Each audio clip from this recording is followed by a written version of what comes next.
I'm doing good, man. How you doing? I'm doing really, really well. Well, thank you so much for agreeing to talk to us today. Of course. Well, mate, I've had the chance to sit down and listen to Amends this morning, and I've got to say, congratulations. This is an absolutely fantastic album. So I was wondering if you could start off by telling us a little bit about what Grey Daze were like back in the actual days when these vocals were first laid down. Grey Daze was a very aggressive, moody, dark band that had the next greatest singer that people hadn't heard of yet. That's what Grey Daze was in the 90s. You know, we had this amazing vocalist who wrote great songs and great melodies, and the band was a fantastic band live. And, you know, we wrote about great emotional content that a lot of the bands like Alice in Chains and Pearl Jam were writing about at the time. And we were a little bit post-grunge a little bit after that, but that was really our forte. You know, we were able to, through Chester's great vocal performance, deliver a great emotional experience. Yeah, it was really hitting me when I was taking a listen to the album this morning. Like the lyrics of tracks like Soul Song, they are so thought-provoking, and he was so young when he wrote those lyrics. What was it like for you guys at that time to be working with him when he was so young and seeing him write lyrics like that? Well, Chester and I wrote all the lyrics together, and he was always a talent, and we kind of came from it from two different perspectives. I had more of a philosophical approach, but he clearly had a very in-touch way of expressing his emotions through his lyrics. I mean, a lot of people would experiment with, emotional concepts, but he was actually putting on pen to paper of what he was really feeling, and that's where Chester's talent truly was, his ability to express himself and give the listener a way to resonate and relate to him emotionally through those lyrics and the way he sings. Some of the songs on Amends, he was about 18 years old when he recorded.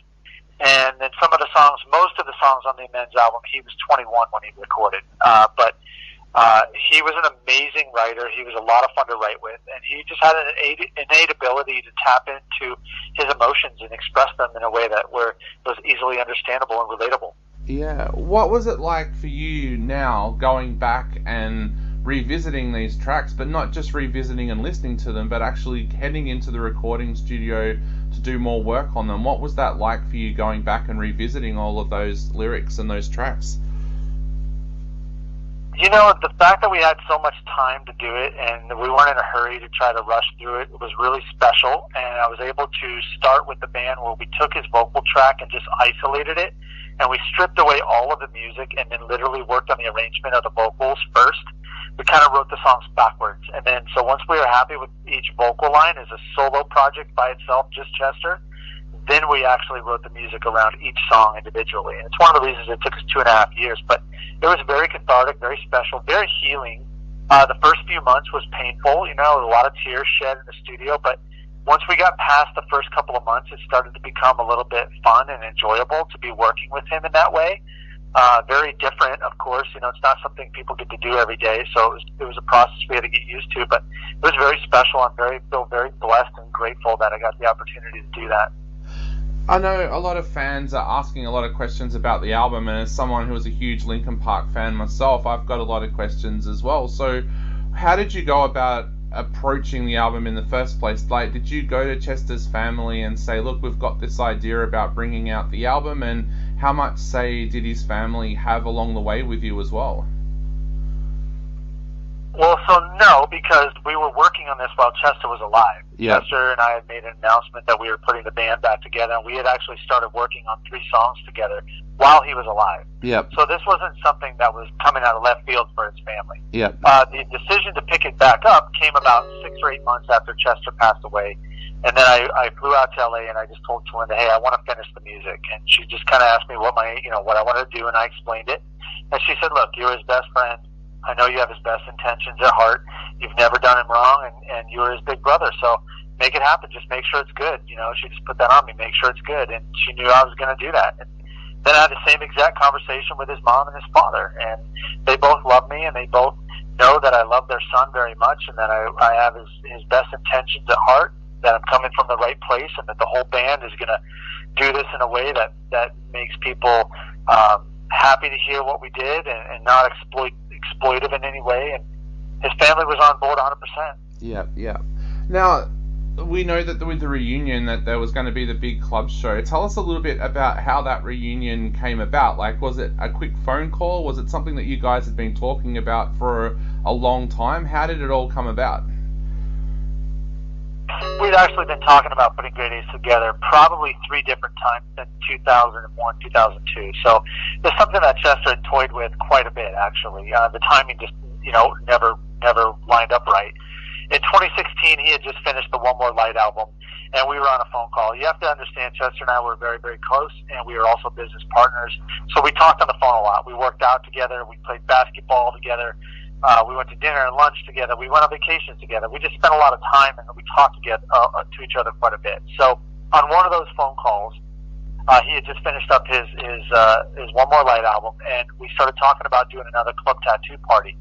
Club Tattoo is a business that Chester and I own together, and we used to throw these really big parties where 3,000 or 4,000 people would show up, and he and I would get on stage with some of our friends, and we'd do a big concert. It was a lot of fun.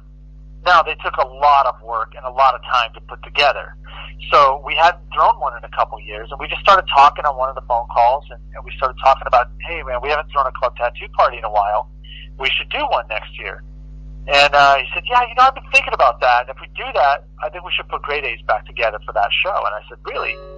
And he said, yeah, I think the timing's right. He's like, I miss having my own band, a rock band of my own, and I miss playing with you. So let's do it. So I said, okay.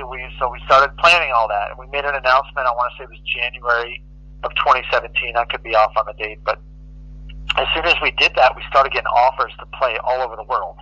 Yep. And then we started having more and more conversations about this, and we just said, you know what, we should go back and record. We have 35 tracks to go that we have intact, ready to go.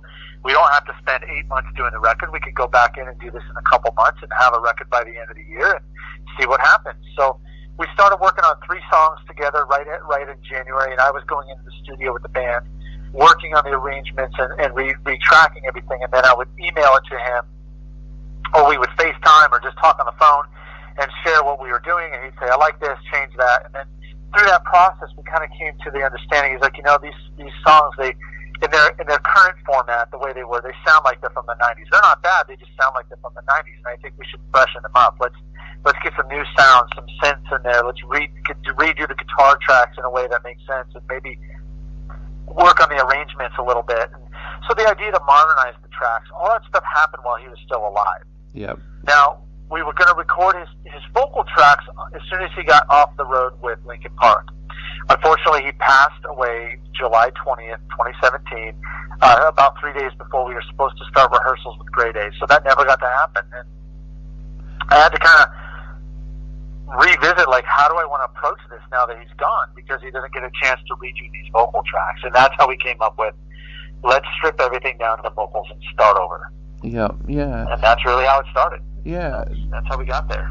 July 20th, that was a day I think that shocked all of us. I know that for me, the news came through to me while I was at work, and at first I didn't believe it. You were so close to Chester. What was it like receiving that news, and did it come as a surprise for you? Because from everything that we'd seen in the days leading up to it, he seemed to be in such a great place.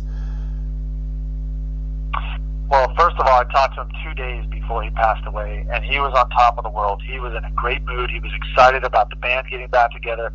He was excited we were doing another Club Tattoo expansion. I mean, he and I had a great conversation 2 days before he passed away, so there's no way I saw the coming of what was going to happen.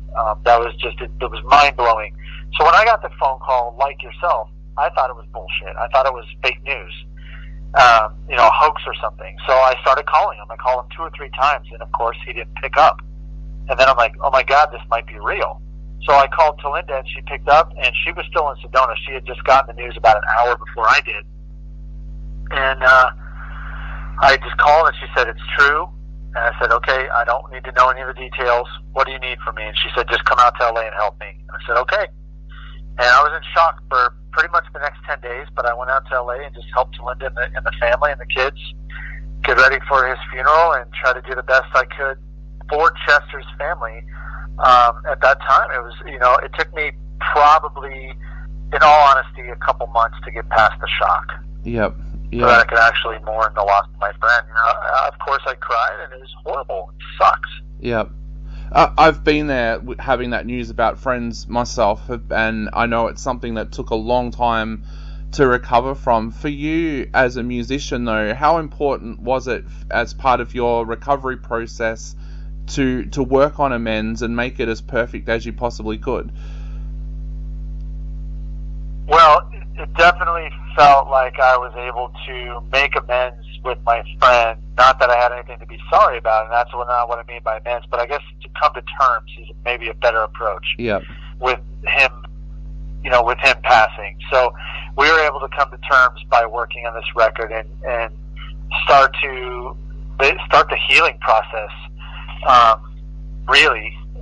by working on the record. The first couple months were very painful. A lot of tears were shed in the studio, and past that point, we were able to kind of come to terms with him being gone and make amends with the whole situation. And it was one of the things that was very helpful in all of our healing with losing him. Yeah.